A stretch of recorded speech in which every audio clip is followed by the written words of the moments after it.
VIP security पर शुभेंदु सरकार का बड़ा एक्शन। टीएमसी नेताओं की सुरक्षा में कटौती से सियासी हलचल। ममता सुरक्षित लेकिन बाकी वीआईपी की सुरक्षा घटी। तो चलिए बताते हैं, लेकिन उससे पहले स्वागत है आपका आरएनआई न्यूज में और मैं हूं आपके साथ खुशी। पश्चिम बंगाल में सत्ता परिवर्तन के बाद अब सुरक्षा व्यवस्था को लेकर बड़ा प्रशासनिक फैसला सामने आया है।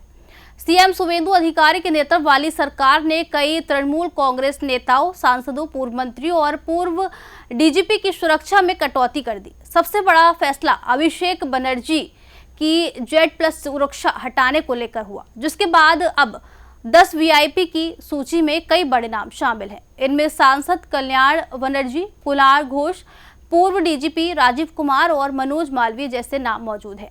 कोलकाता पुलिस के संयुक्त आयुक्त मुख्यालय की ओर से जारी ईमेल में सुरक्षा पुनर्वर्गीकरण की जानकारी दी गई। हालांकि सरकार ने साफ किया कि पूर्व मुख्यमंत्री ममता बनर्जी की सुरक्षा व्यवस्था में कोई कमी नहीं की जाएगी। शुभेंदु अधिकारी पहले ही संकेत दे चुके हैं कि सुरक्षा केवल खतरे के आकलन के आधार पर दी जाएगी। इस फैसले के बाद बंगाल की राजनीति में नई बहस शुरू हो गई है। देखिए रिपोर्ट। पश्चिम बंगाल में नई सरकार बनने के बाद अब वीआईपी सुरक्षा व्यवस्था में बड़े बदलाव देखने को मिल रहे हैं। मुख्यमंत्री शुभेंदु अधिकारी के निर्देश पर राज्य सरकार ने कई तृणमूल कांग्रेस नेताओं और पूर्व अधिकारियों की सुरक्षा घटा दी है। कोलकाता पुलिस मुख्यालय की ओर से जारी आदेश में 10 वीआईपीज की सुरक्षा को पुनर्वर्गीकृत या समाप्त करने की जानकारी दी गई है। प्रभावित लोगों में सांसद कल्याण बनर्जी, विधायक कुणाल घोष और राज्यसभा सांसद राजीव कुमार जैसे नाम शामिल हैं। इन नेताओं के आवास पर तैनात हाउस गार्ड हटा लिए गए हैं। हालांकि सांसदों और विधायकों को मिलने वाली सामान्य सुरक्षा जारी रहेगी। सरकार का कहना है कि सुरक्षा का निर्धारण अब केवल खतरे के आंकलन के आधार पर होगा। इस फैसले को प्रशासनिक सुधार और राजनीतिक संदेश दोनों रूपों में देखा जा रहा है। बंगाल की राजनीति में इस कदम के बाद सियासी प्रतिक्रियाएं भी तेज हो गई हैं। शुभेंदु अधिकारी सरकार का सबसे बड़ा फैसला अभिषेक बनर्जी की सुरक्षा को लेकर माना जा रहा है। सरकार ने उनकी Z+ सुरक्षा और विशेष पायलट कार की सुविधा पूरी तरह से वापस ले ली है। कालीघाट स्थित आवास और कैमेक स्ट्रीट कार्यालय के बाहर लगाए गए पुलिस बैरिकेड्स और सुरक्षा उपकरण भी हटा दिए गए हैं।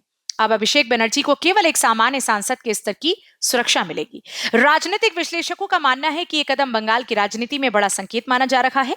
इसके अलावा फिरहाद हकीम, अरूप विश्वास, सुब्रत बख्शी और सोवन चटर्जी जैसे नेताओं की सुरक्षा व्यवस्था में भी कटौती की गई है।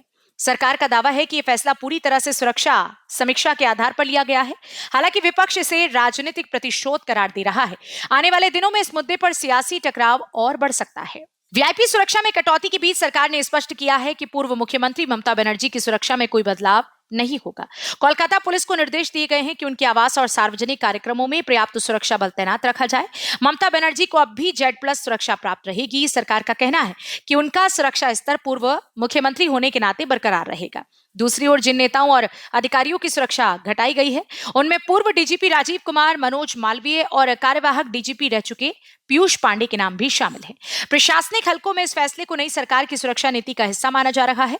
शुभेंदु अधिकारी पहले ही साफ कर चुके हैं कि वीआईपी संस्कृति को सीमित किया जाएगा और केवल वास्तविक खतरे के आधार पर सुरक्षा उपलब्ध कराई जाएगी।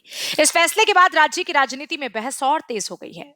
पश्चिम बंगाल में वीआईपी सुरक्षा में कटौती का फैसला अब बड़ा राजनीतिक मुद्दा बनता जा रहा है, जहां सरकार इस सुरक्षा समीक्षा का हिस्सा बता रही है, वही विपक्ष से राजनीतिक कार्रवाई करार दे रहा है। आने वाले दिनों में इस फैसले का असर बंगाल की सियासत और प्रशासन दोनों पर दिखाई दे सकता है। फिलहाल के लिए खबर में इतना ही। देखते रहिए आरएनआई न्यूज।